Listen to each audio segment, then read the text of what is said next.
বন্ধুরা সবাইকে আসসালামু আলাইকুম। আরো একটি নতুন ব্লগে আপনাদেরকে স্বাগতম। তো আজকে খুবই দুঃখজনক ব্যাপার, এর আগের বৃষ্টিতে মোটামুটি পানিটা কমে গেছে। আর ইসের হাঁসের ঘর অতটা ডুবে যায় নাই, মোটামুটি কাছাকাছি ছিল পানি, কিন্তু গতকাল রাত আর আজকের সকালের বৃষ্টিতে 10 মিনিটেই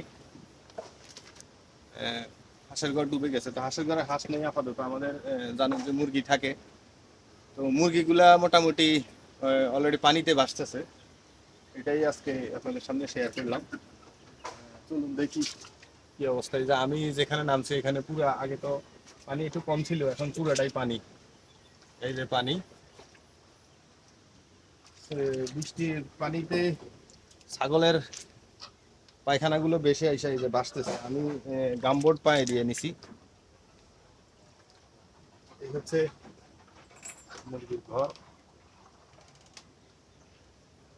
আপাতত মুরগির ঘর, আগে হাঁসের ঘর ছিল। এই যে সম্পূর্ণ পানি।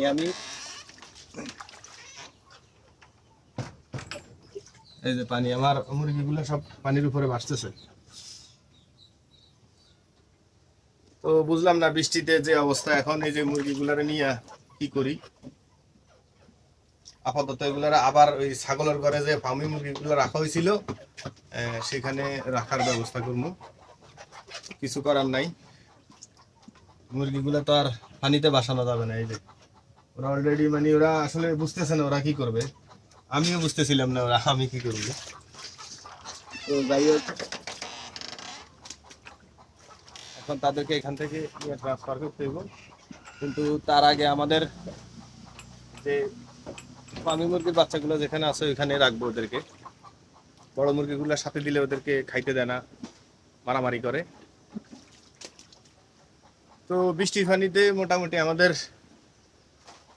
এবার মুরগির ঘর বা হাঁসের ঘর পুরাই তলিয়ে গেছে।